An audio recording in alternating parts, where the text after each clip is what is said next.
Hello guys, welcome to Toppers Spot. My name is Rahul Pandey. Hope you guys are doing well. Guys previously हम लोगों ने बहुत सारे ancient history के part cover किए हैं। अभी हम लोग मॉडर्न हिस्ट्री स्टार्ट करेंगे। साथ साथ में तीनों को लेकर चला जाएगा, जिसमें आपका रिवीजन कंटिन्यू होता रहेगा। ठीक है गाइस।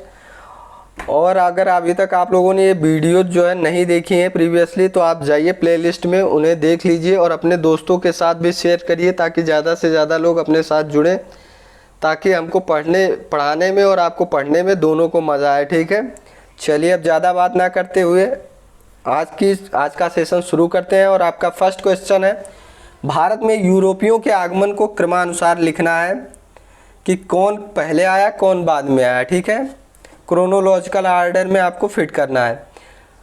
तो आपके चार ऑप्शन दिए गए हैं, चारों ऑप्शन आप देखिए। पहले पुर्तगाली, डच, ब्रिटिश, डेनिश, फ्रांसीसी, स्वीडिश है पहला ऑप्शन। दूसरा पहले पुर्तगाली है, फिर ब्रिटिश, फ्रांसीसी, डच, डेनिश, स्वीडिश। तीसरा ऑप्शन है पुर्तगाली, डच, डेनिश, ब्रिटिश, फ्रांसीसी, स्वीडिश। चौथा ऑप्शन है आपका पुर्तगाली, डेनिश, ब्रिट, डच, फ्रांसीसी, स्वीडिश। इसमें से आपको बताना है कि कौन पहले आया कौन बाद में आया। ठीक है गाइज।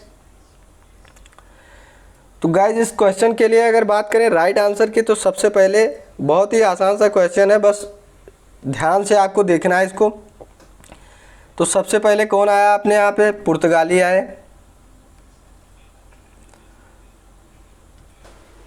पुर्तगाली जो है सबसे पहले आए यहाँ पे। उसके बाद कौन पे आया? तो डच आए। पुर्तगाली कब आए थे? 1498 में आपके पुर्तगाली आए। फिर डच आए 1596 के आसपास। फिर आपके ब्रिटिश आए 1600 ईस्वी के आसपास। ये डच और ब्रिटिश जो है दोनों डायरेक्ट भारत नहीं आए थे, पहले सुमात्रा द्वीप पे गए थे, फिर भारत आए हैं। फिर डेनिश आए 1616 में। फिर फ्रांसीसी आए और फिर स्वीडिश आए। ठीक है, 1660-64 के आसपास। तो ये इनका कुछ क्रम है। ऐसे आपके आए पुर्तगाली, डच, ब्रिटिश, डेनिश, फ्रांसीसी और स्वीडिश। ठीक है, चलिए गाइस नेक्स्ट क्वेश्चन पे चलते हैं। नेक्स्ट क्वेश्चन है, प्रिंटिंग प्रेस का आरंभ भारत में किसने किया है? आपके चार ऑप्शन दिए गए हैं, ब्रिटिश, पुर्तगाली, डच या फ्रांसीसी। आपको बताना है इनमें से। ठीक है गाइस, तो प्रिंटिंग प्रेस का आरंभ किसने किया है भारत में? इस क्वेश्चन का राइट आंसर हो जाएगा पुर्तगालियों ने। पुर्तगालियों ने प्रिंटिंग प्रेस का आविष्कार किया है भारत में।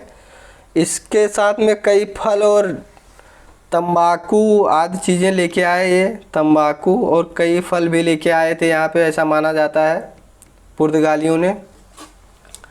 ब्रिटिश के बारे में आप जानते ही हैं। अगर बात करें इनके आने की, तो आपको पता ही है, अभी प्रीवियसली क्वेश्चन में हमने बात किया कि 1498 ईस्वी में आया और कोचीन में इन्होंने अपनी पहली फैक्ट्री डाली थी। गाइज अगर पहली फैक्ट्री की बात करें तो कोचीन में इन्होंने डाली 1503 ईस्वी में। ठीक है गाइज। ऐसे ही अगर बात करें ब्रिटिश की, तो ब्रिटिश ने अपनी पहली फैक्ट्री कब डाली थी? 1608 में सूरत में।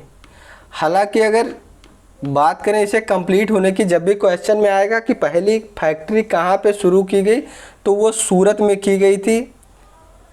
लेकिन तो पहली फैक्ट्री जो है पूरी कौन सी हुई, तो वो है आपका मसूलीपट्टनम की, जिसे मछलीपट्टनम कहते हैं। ठीक है, ये इनकी 1611 ईस्वी में बनाई गई। क्या हुआ कि सूरत में इन्होंने पहले, कैप्टन हॉकिंस ने ऑर्डर तो ले लिया, कहाँ से? जहांगीर से, फैक्ट्री बनाने के लिए। किंतु जब ये वहाँ पे गए गुजरात में, तो वहाँ के व्यापारी लोग पहले से भी परेशान थे पुर्तगालियों से, तो इनका विरोध हो गया। तो इनकी बिल्डिंग तो पहले बन गई वहाँ पे, लेकिन यहाँ पे काम नहीं शुरू हुआ। आधी बिल्डिंग बनी और आधी नहीं बन पाई। इसीलिए लोग जब भी एक क्वेश्चन आता है तो सूरत को ही माना जाता है कि प्रथम फैक्ट्री जो है स्थापित की गई। तो ठीक है गाइज, फ्रांसीसियों ने अपनी 1664 में स्टार्ट करी थी प्रथम फैक्ट्री और डच ने 1631 में। चलिए नेक्स्ट क्वेश्चन पे चलते हैं। नेक्स्ट क्वेश्चन है आपका, पुर्तगालियों के संबंध में कौन सा कथन असत्य है? आपको बताना है। पुर्तगालियों ने 1503 ईस्वी में कोचीन में अपनी प्रथम फैक्ट्री स्थापित की। सेकेंड ऑप्शन है आपका, कोलंबस प्रथम पुर्तगाली था जो कालीकट के पास कप्पन डापू बंदरगाह पर पहुंचा। सी है अल्बुकर्क प्रथम वायसराय बनकर भारत पहुंचा। डी है 16वीं सदी में हिंद महासागर पुर्तगाली सागर के रूप में परिवर्तित हो गया। बताना है इसमें से कौन सा कथन असत्य है।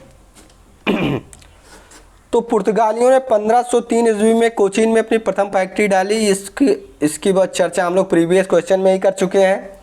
कोलंबस प्रथम पुर्तगाली था जो कालीकट के पास कप्पन डाबू बंदरगाह पर पहुंचा। ये बात भी सही है। ये बात सही नहीं है।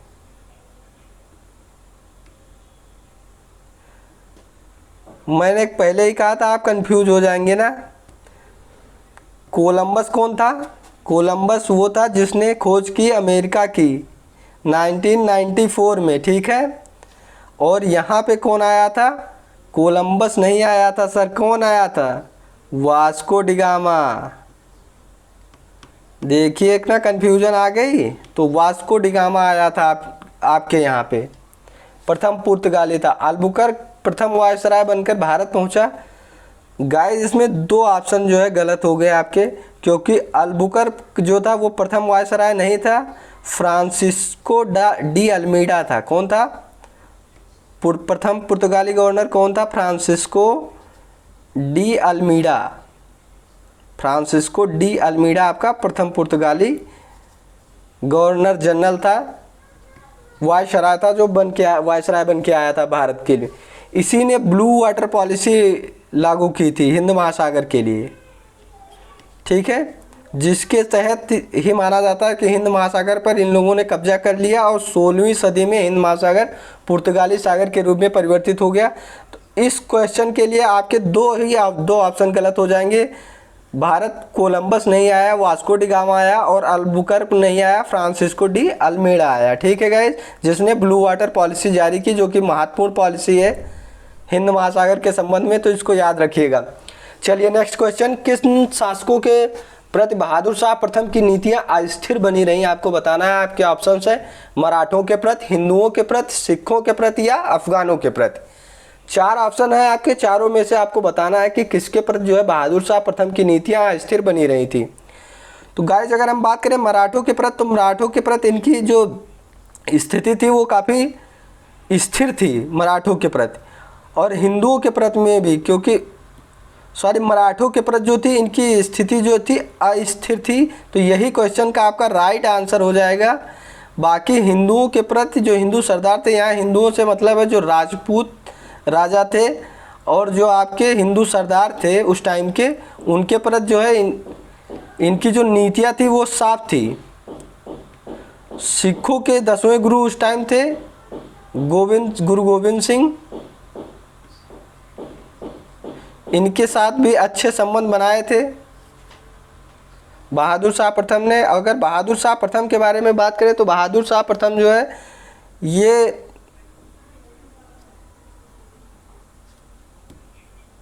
अरे यार एक सेकेंड गाइज, बहादुर शाह जो प्रथम है ये आपके 1707 से लेकर 1712 ईस्वी तक, 1707 से लेकर 1712 ईस्वी तक शासक के रूप में थे। औरंगजेब के जो 5 बेटे थे उन्हीं में से बहादुर शाह थे, ठीक है, जिन्हें शाह आलम प्रथम कहा जाता है, ठीक है गाइज, इन्हें शाह आलम प्रथम के नाम से जाना जाता है।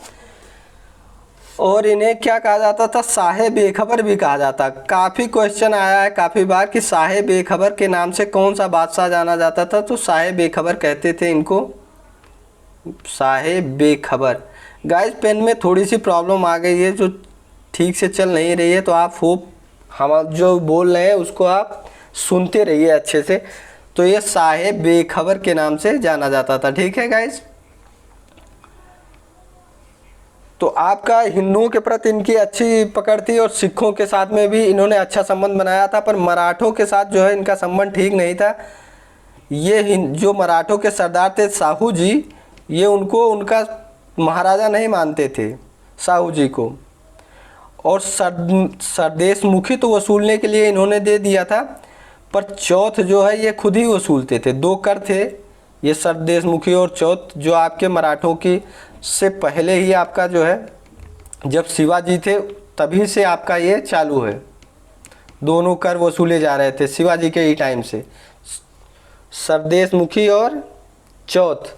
तो सरदेशमुखी तो इन लोग को वसूलने दिया बहादुर शाह ने, लेकिन चौथ वसूलने नहीं दिया, तो इसलिए कहा जाता है कि इनके प्रति जो है मराठों के प्रति इनकी नीति अस्थिर रही थी। चलिए नेक्स्ट क्वेश्चन पे चलते हैं। नेक्स्ट क्वेश्चन है, किस यूरोपियन देश ने बहादुर शाह के दरबार में अपना प्रतिनिधि मंडल भेजा था? आपके ऑप्शन है फ्रांसीसी, ब्रिटिश, डच, स्वीडिश। तो बहादुर शाह के दरबार में अपना प्रतिनिधि मंडल किसने भेजा था? डचों ने। डचों ने अपना जोशुआ कटलर के नेतृत्व में 1711 ईस्वी में एक प्रतिनिधि मंडल भेजा। किसके दरबार में? बहादुर शाह के दरबार में। इन दोनों के बीच जो है संबंध स्थापित करने में एक महिला का बहुत बड़ा रोल था, पुर्तगाली महिला का, जिसको बाद में बीबी फतवा का खिताब दिया गया था। बीबी फतवा का खिताब दिया था किसने? बीबी फिदवा का खिताब दिया था बहादुर शाह ने। ठीक है गाइज, ये महिला बहुत ही इंपॉर्टेंट है।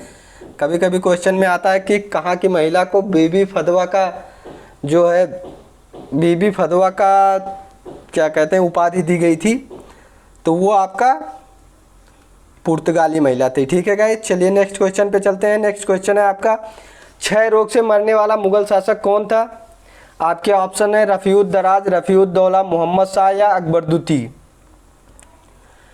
इस क्वेश्चन के लिए आपका राइट आंसर हो जाएगा रफ़ीउद्दराज। क्षय रोग से मरने वाला मुगल शासक कौन था? और साथ ही में सबसे कम दिनों तक शासन करने वाला भी यही शासक था। मुगल शासकों में सबसे कम दिनों तक शासन करने वाला शासक रफ़ीउद्दराज ही था। बात करें रफ़ीउद्दौला की, तो ये भी मरा था आपका। क्षय रोग का मतलब आप समझ ही रहे होंगे, टीबी से मरने की बात की जा रही है ना। अगर बात करें रफ़ीउद्दौला की, तो ये भी मर गए थे आपका पेचिस के कारण। ठीक है गाइज,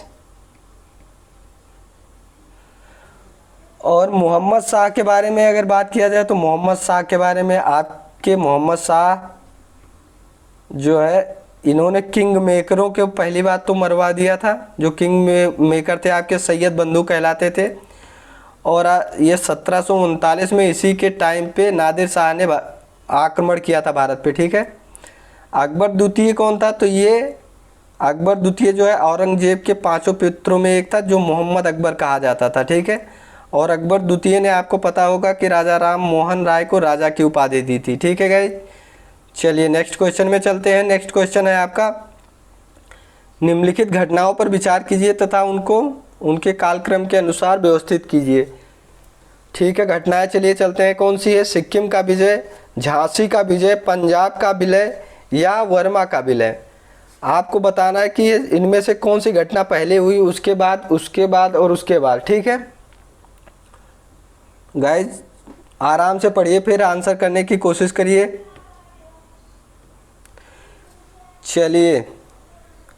चलिए बात करें आंसर की, तो सबसे पहले पंजाब का विलय हुआ 1400 में नहीं हुआ है, 1849 में।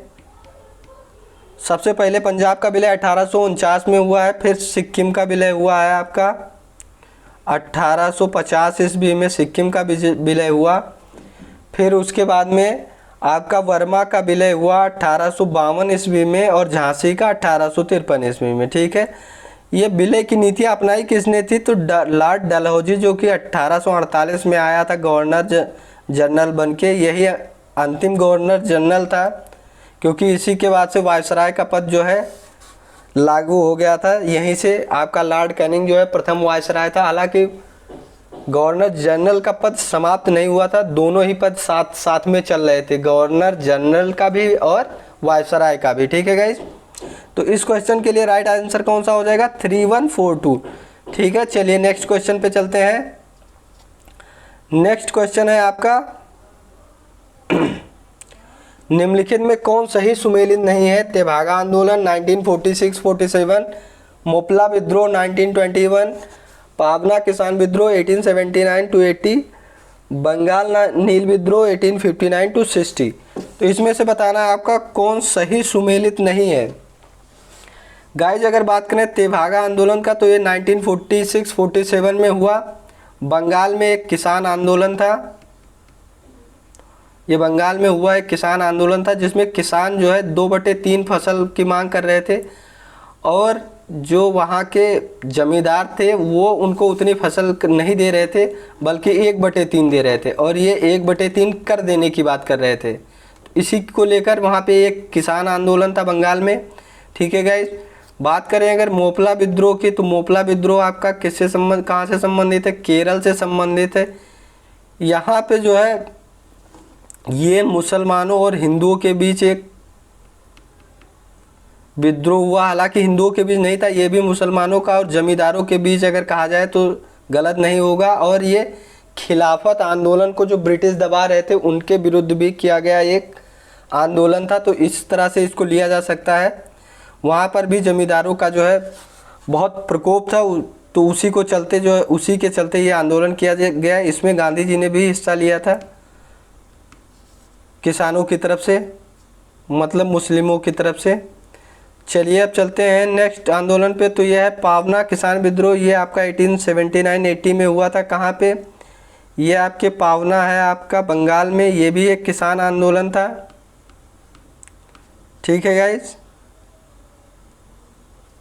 अब चलिए बात करें अगर बंगाल नील विद्रोह की, तो ये भी आपका कब हुआ था? 1859 to 60 में हुआ था।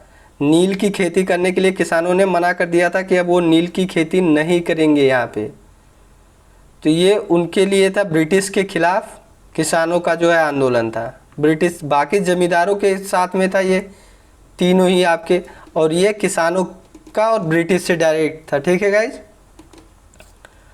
चलिए नेक्स्ट क्वेश्चन पे चलते हैं। तो इसमें से गाइज कोई भी क्वेश्चन जो है गलत नहीं है, ये गलती से सारे ही क्वेश्चन आपके सही हैं, सारे ये ऑप्शन आपके जो है सही है इस क्वेश्चन के लिए। चलिए नेक्स्ट क्वेश्चन पे चलते हैं। Mohammedan Anglo oriental college Aligarh की स्थापना निम्नलिखित में से किसने की? कब हुई है? मोहम्मडन एंग्लो ओरिएंटल कॉलेज की स्थापना आपको बताना है कि कब की गई है। आपके ऑप्शन है 1876, 1891, 1875, 1874। गाइज आपको राइट आंसर बताना है कि मोहम्मडन एंग्लो ओरिएंटल कॉलेज की स्थापना कब की गई। इस क्वेश्चन के लिए राइट आंसर हो जाएगा 1875 में इसकी स्थापना की गई। किसके द्वारा? सर सैयद अहमद खां के द्वारा। ये एक स्कूल के रूप में स्थापित किया गया था, ठीक है, मुस्लिमों की शिक्षा के लिए। बाद में ये 1920 में जो है विश्वविद्यालय बन गया, अलीगढ़ विश्वविद्यालय के नाम से जाना जाता है। चलिए नेक्स्ट क्वेश्चन पे चलते हैं। नेक्स्ट क्वेश्चन है आपका, निम्नलिखित में से कौन एक सही सुमेलित नहीं है? अखिल भारतीय महिला सम्मेलन 1926, डिप्रेस्ड क्लास संगठन 1925, Bombay social reform association 1903, the Indian national social conference 1887।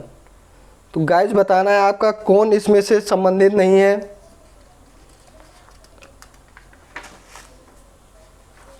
Akhil Bharatiya महिला सम्मेलन जो है आपका 1926 में शुरू हुआ है। हालांकि कुछ लोग इसको मानते हैं 1927 भी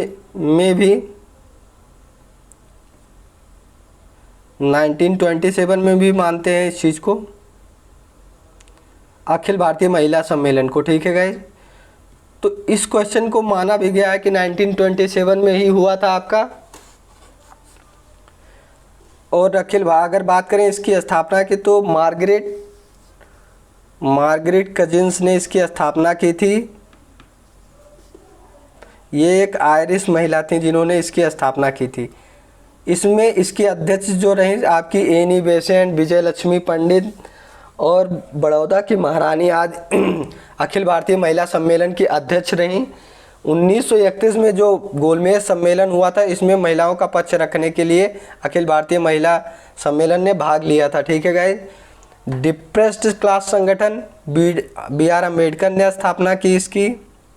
डिप्रेस्ड क्लास के लोगों के लिए बॉम्बे सोशल रिफॉर्म एसोसिएशन की अगर बात करें तो जगन्नाथ सेठ ने इसकी स्थापना बॉम्बे में की। फिर the Indian national social conference जो 1887 में आया, इसको महादेव गोविंद रानाडे साहब ने शुरू किया था इसको। इनकी मृत्यु के बाद गंगाधर तिलक ने गोपाल कृष्ण गोखले ने इसको आगे बढ़ाया था। ठीक है गाइज, चलिए नेक्स्ट क्वेश्चन की तरफ चलते हैं। नेक्स्ट क्वेश्चन है आपका, निम्नलिखित में से कौन सैयद अहमद खान के साथ यूनाइटेड इंडियन पेट्रियाटिक एसोसिएशन का संस्थापक था? आपको बताना है कि सर सैयद अहमद के खान के साथ में यूनाइटेड इंडियन पेट्रियाटिक एसोसिएशन का संस्थापक कौन था? आपके ऑप्शन है अब्दुल अजीज़, मोहम्मद उल हसन, राजा शिव प्रसाद या गोविंद दास। इन 4 ऑप्शनों में आपको बताना है गाइज। तो आपका राइट आंसर हो जाएगा राजा शिव प्रसाद।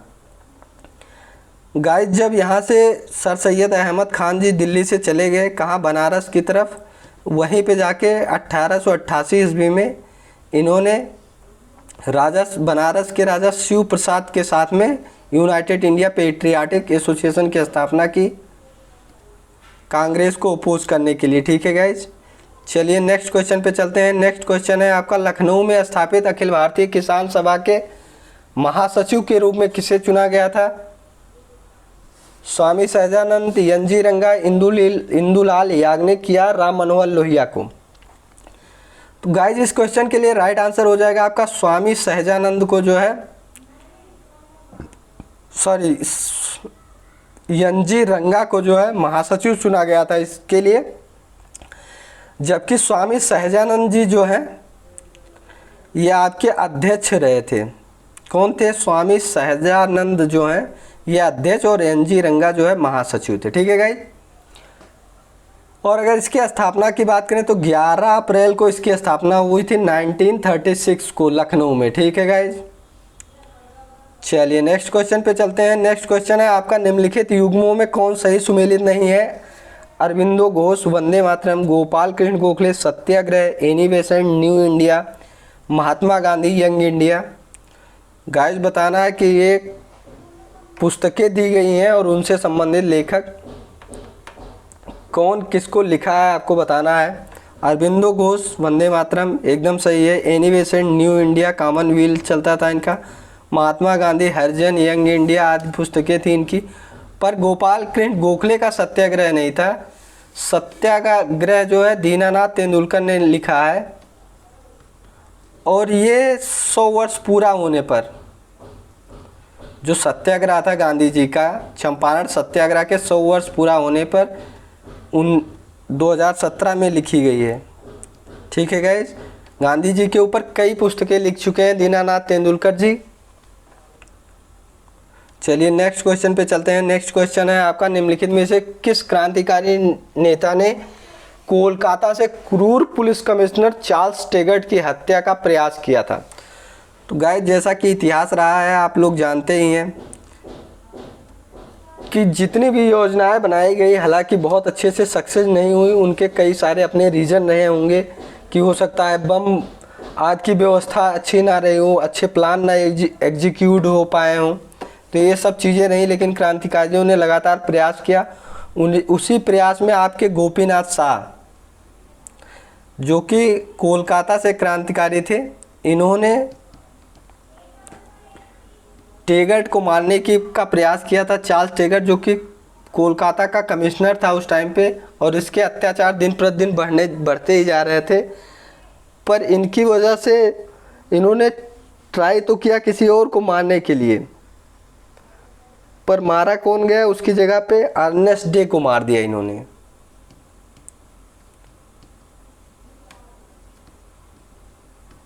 अर्नेस्ट डे को मार दिया जो एक बिजनेसमैन थे, मार रहे थे कोलकाता के क्रूर पुलिस कमिश्नर को, चार्ल्स टेगर्ट को, लेकिन गलती से मार किसको दिए? अर्नेस्ट डे को। ठीक है गाइज, जो कि एक बिजनेसमैन था। तो गाइज ऐसे ही आप देखेंगे उसके बाद में भी बहुत सारे जो घटनाएं हैं, ये हालांकि 1924 की घटना है आपकी कोलकाता की। ऐसी बहुत सारी घटनाएं आप देखेंगे भगत सिंह के साथ में हुई हैं। और फिर आप देखोगे जिसने दिल्ली राजधानी जो है जब ट्रांसफ़र की गई थी 1912 में, तब उस टाइम के गवर्नर थे, नाम नहीं याद आ रहा है, उनके साथ भी ये घटना हुई थी। तो उनको भी उनकी भी हत्या का प्रयास किया गया था, पर उनकी हत्या हो नहीं पाई थी। ठीक है, तो बहुत सारी घटनाएं हैं जो ऐसी जुड़ी थी। हालांकि प्रयास लगातार लोगों ने तब भी जारी किए ही रखा। नेक्स्ट क्वेश्चन है आपका, सविनय अवज्ञा आंदोलन के संदर्भ में कौन सा कथन सत्य है, आपको बताना है। महात्मा गांधी को नमक कानून तोड़ने के लिए सजा नहीं दी गई। मालवीय, देवदास गांधी एवं के.एम. मुंशी को नमक कानून तोड़ने पर सजा दी गई। नीचे कूट से सही उत्तर चुनिए, आपको बताना है सही उत्तर। केवल ए, केवल बी, ए व बी दोनों, या कोई नहीं। तो गाइज अगर बात करें आपका सविनय अवज्ञा आंदोलन की, तो इसकी शुरुआत आपको पता होगा 12 अगस्त को हुई। 12 अगस्त 1930 में, ठीक है गाइज। ये दांडी यात्रा शुरू हुई और जब यहाँ पे नमक कानून तोड़ा गया, वहीं से आपके सविनय अवज्ञा आंदोलन की शुरुआत मानी जाती है। तो नमक कानून तोड़ने के लिए सजा दी गई थी महात्मा गांधी को। यरवदा जेल में ये बंद किए गए, पुणे में जो स्थित है। और मालवीय, देवदास गांधी एवं के.एम. मुंशी को नमक कानून तोड़ने पर सजा दी गई।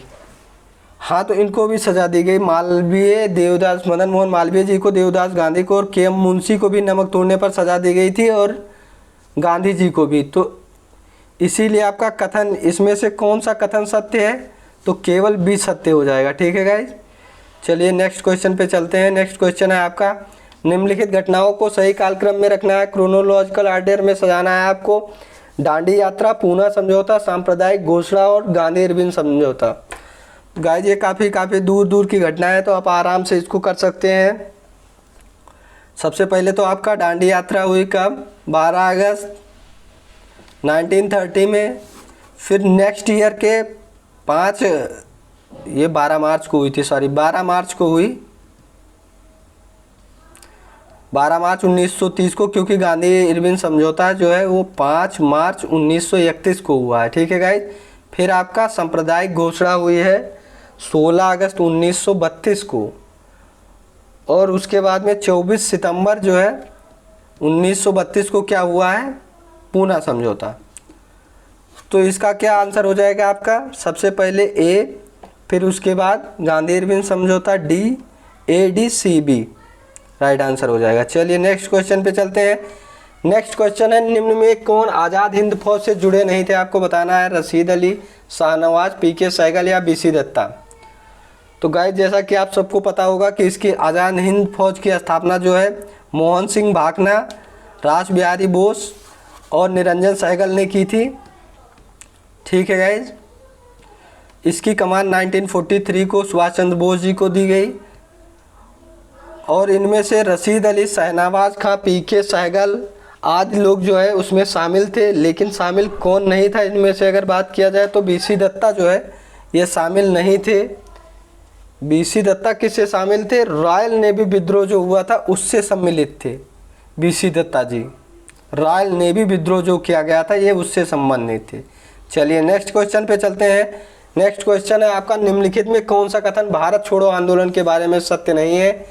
इसका नेतृत्व महात्मा गांधी द्वारा किया गया, कांग्रेस को एक असंवैधानिक संस्था घोषित किया गया, या एक हिंसक आंदोलन था, या एक स्वतः स्फूर्त आंदोलन था। गाइज आप इसका नेतृत्व जो है महात्मा गांधी द्वारा नहीं किया गया था। ये आंदोलन आपका 9 अगस्त 1942 में शुरू हुआ, भारत छोड़ो आंदोलन। कांग्रेस को इसमें असंवैधानिक संस्था घोषित किया गया था, और आंदोलन शुरू होने से पहले ही गांधी जी को गिरफ्तार कर लिया गया था, ठीक है गाइज। यह एक हिंसक आंदोलन था, क्योंकि इसमें बहुत सारे जो थाने थे उनको जला दिए गए थे, उनको तोड़ा फोड़ा गया था, और 250 से भी अधिक रेलवे स्टेशन भी नष्ट कर दिए गए थे। यह एक स्वतः स्फूर्त आंदोलन था, ना कि गांधी जी ने इसको तैयार किया था, इसकी भूमिका बनाई थी कि कैसे आंदोलन करना है, पर इसका नेतृत्व नहीं किया था, ठीक है गाइज।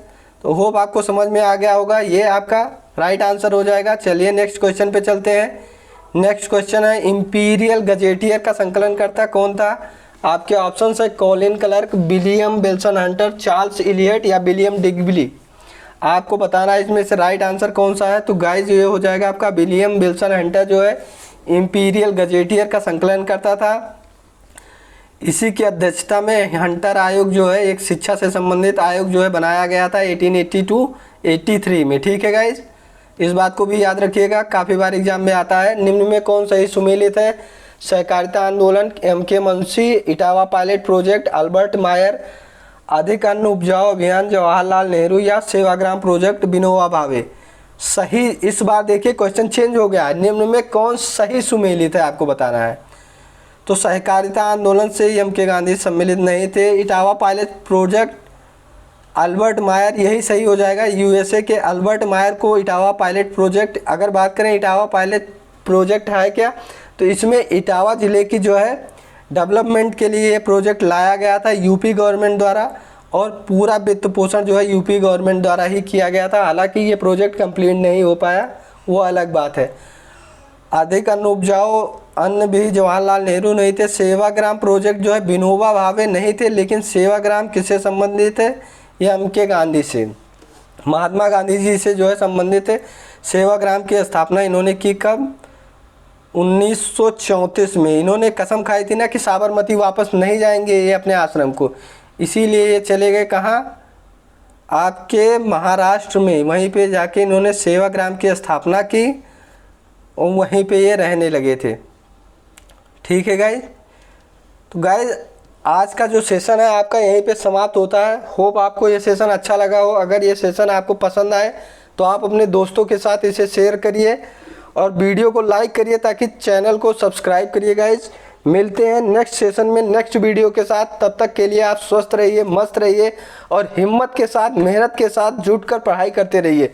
मिलते हैं नेक्स्ट वीडियो में, तब तक के लिए जय हिंद।